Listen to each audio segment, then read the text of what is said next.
বিয়েবাড়ির স্টাইলে শাহী মোরগ পোলাও খেতে কার ইচ্ছে হচ্ছে? আমার যখনই ইচ্ছে হয়, বিয়েবাড়ি হচ্ছে না বলে কি মোরগ পোলাও খাওয়া বন্ধ থাকবে? কখনোই না। চলে যাই কিচেনে এবং গিয়ে এভাবে বানিয়ে নেই দুর্দান্ত টেস্টি শাহী মোরগ পোলাও। হ্যালো, আসসালামু আলাইকুম। কে কোথা থেকে আমার ভিডিওটি দেখছেন? আশা করব সবাই অনেক ভালো আছেন। আজকে রেসিপিটি শেয়ার করতে চলে এলাম। তো শাহী মোরগ পোলাও বলে কথা, মোরগ তো লাগবেই। মোরগগুলোকে একটু আমি ফুড কালার দিয়ে এভাবে মেখে নিয়েছিলাম। তারপরে যেটা করতে হবে ভাজতে চলে যাব। ফুড কালারটা অবশ্য অপশনাল। আপনারা না চাইলে নাও ইউজ করতে পারেন। আমার কাছে আসলে দেখতে অনেক বেশি আকর্ষণীয় লাগে তাই আমি এটা এড করে দিয়েছি। তারপর এটাকে দুপিট করে ভেজে নিতে হবে। শাহী মোরগ পোলাও বলে কথা। আর আমি এর আগে একটু বেরেস্তা করে নিয়েছিলাম। সেই বেরেস্তা ভাজা তেলের মধ্যেই আমি এটাকে ভেজে নিচ্ছি।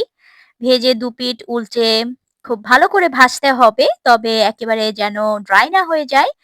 আপনারা দেখে নিশ্চয়ই বুঝতে পারছেন। আসলে আমরা যারা কুকিং করি আমরা কিন্তু ভিডিও দেখলে অনেক কিছু আন্দাজ করে নিতে পারি যে কতটুকু আঁচে কিভাবে ভাজতে হবে। আর খুব বেশি উল্টানোর দরকার নেই। এক পিঠ যখন হয়ে যাবে তখন আমরা কিন্তু অন্য পিঠ উল্টে নিতে পারি। শাহী মোরগ পোলাওয়ের যে টেস্ট সেটা কিন্তু অনেকটাই ডিপেন্ড করে এটার যে গ্রেভিটা থাকে সেটার উপরে। গ্রেভিটাকে আমাদের অনেক ভালো করে মানে কষিয়ে এটার টেস্টটা বের করে নিতে হবে। তো একদিকে এটা ভাজা হতে গ্রেভির জন্য আমরা একটু প্রিপারেশন করে নেই। আমি বাদামগুলোকে আগে থেকে একটু গ্রাইন্ডারে গুঁড়ো করে নিয়েছি। তারপর দিয়ে দিয়েছি এটার মধ্যে টমেটো, পেঁয়াজ, কাঁচা মরিচ আর কিছুটা দই দিয়ে এটাকে ভালো করে ব্লেন্ড করে নিব। তারপরে একটু ফ্রেশ তেলের মধ্যে আরো একটু পেঁয়াজ দিয়ে দিব। আসলে এই গ্রেভিটা আপনি যত টেস্টি করে বানাবেন, ততই কিন্তু আপনার মোরগ পোলাওয়ের যে শাহী ফ্লেভার বলেন বা টেস্ট বলেন, সেটা কিন্তু চলে আসবে। তো এই তো এভাবে গোল্ডেন ব্রাউন করে বেরেস্তাগুলো আমরা করে তুলে নিব। যদি পেঁয়াজগুলো আপনি খুব কুচি করে কাটেন, সেক্ষেত্রে কিন্তু আপনার পারফেক্ট একটা বেরেস্তা তৈরি হয়ে যাবে। এবং নেড়ে-চেড়ে খুবই সুন্দর একটা কালার এসেছে গোল্ডেন ব্রাউন। এটাকে এ পর্যায়ে উঠিয়ে নিতে হবে। এর চেয়ে আরেকটু ডার্ক হয়ে গেলে কিন্তু সেটা তেতো হয়ে যাবে। খেতে ভালো লাগবে না, টেস্টটাও ভালো আসবে না। তারপর তুলে নেওয়ার পরে প্যানের মধ্যে কিছুটা গরম মসলা দিয়ে দিলাম ফ্রেশলি আদা রসুনের পেস্ট। এখানে আমি যেটা করেছি ফ্রেশলি আদা রসুনটাকেই আমি বেটে দিয়েছি। ফ্রিজে যেটা আছে সেটা আমি এখানে ইউজ করিনি। যখনই স্পেশাল কোনো কুকিং হয়, এই টাইপের মোরগ পোলাও, রোস্ট, বিয়েবাড়ির স্টাইলের কাবাব যাই হোক, তখন দেখা যায় মসলাগুলোকে আমি একদম ফ্রেশ রেডি করে দেই। এতে করে কিন্তু অনেক বেশি ফ্লেভারফুল হয়। তো এই তো একটা টিপস আপনাদের সবার সঙ্গে শেয়ার করে নিলাম। তারপর এই তো মসলাগুলো যখন কষানো হয়ে যাবে, কষানোর যে মেথডটা সেটা আপনারা খুব ভালোভাবে খেয়াল করবেন। একটি করে এড করতে থাকবেন। আর ভালোভাবে সেটাকে নেড়েচেড়ে মিশিয়ে কষিয়ে নিতে থাকবেন। যেগুলো ব্লেন্ড করে রেখেছিলাম সেই সব একেবারে সবকিছু দিয়ে দিলাম। দিয়ে ভালো করে কষাচ্ছি। আপনারা নিশ্চয়ই দেখতে পাচ্ছেন যে হিটটা কতটুকু আছে।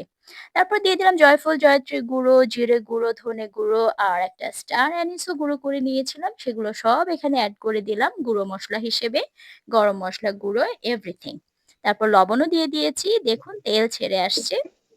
এই পর্যায়ে আপনাদের মনে হতে পারে যে এটা হয়ে গিয়েছে, কিন্তু না। এই বাবলস গুলো যখন দেখবেন আরো বেশি ঘন হয়ে ফুটছে, তখন বুঝতে পারবেন যে হয়ে গিয়েছে। জাস্ট আপনার ভিডিওটা একটু খেয়াল করে দেখতে হবে যে কোন পর্যায়ে বাবলস গুলো জাস্ট দেখুন ঘন হয়ে যাচ্ছে কিন্তু। সেই পর্যায়ে আপনারা এড করে দিবেন কিছুটা ক্রিম।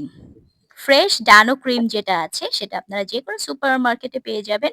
ক্রিমটা দিয়ে দিবেন। চেষ্টা করবেন ক্রিমটা এড করার জন্য। এতে করে কিন্তু এটার যে একটা ক্রিমি একটা টেক্সচার এবং ফ্লেভার এবং কি বলবো অনেক মজাদার একটা টেস্ট আসে। আপনারা এটা চেষ্টা করবেন মাস্ট ইউজ করার জন্য। যেকোনো সুপার শপে আপনারা এটা পেয়ে যাবেন। তারপর ভেজে রাখা যে বেরেস্তাগুলো আছে সেগুলো আমরা এড করে দিব। একসঙ্গে সবকিছু কষিয়ে নেয়ার পর বেরেস্তাগুলো যখন আপনি এড করবেন, বেরেস্তাগুলোকেও এভাবে একটু মিশিয়ে আরো কিছুক্ষণ নাড়াচাড়া করব। নাড়াচাড়া করার পর দেখবেন চিকেনগুলো যে আমরা ভেজে রেখেছি, সেই চিকেনগুলো এটার মধ্যে আমাদের এড করে দিতে হবে। চিকেনগুলো এড করে দেওয়ার পরে আমরা আরো কিছুক্ষণ এটাকে কষিয়ে নেব ভাজা। এই পর্যায়ে আঁচটা থাকবে মিডিয়ামে। তারপরে যেটা করতে হবে এখানে কিন্তু আমরা কোনো পানি ইউজ করছি না, দুধ দিয়ে দিলাম। ঠিক আছে? দুধ দিয়ে এভাবে আমরা এটাকে গ্রেভিটাকে জাল করে নিব। তারপরে কিছুক্ষণের জন্য ঢেকে রাখবো।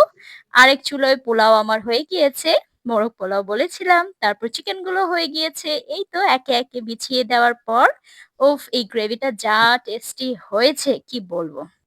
যাই হোক, তারপর ঘিয়ের মধ্যে যে ভেজে রাখা গাজরগুলো ছিল, ড্রাই ফ্রুটস গুলো ছিল, সেগুলো উপর থেকে এভাবে দিয়ে দিবেন। আপনারা আপনাদের পছন্দ মতো কিছুটা কাঁচামরিচ আর একটু কিছুটা ঘিও দিয়ে দিতে পারেন।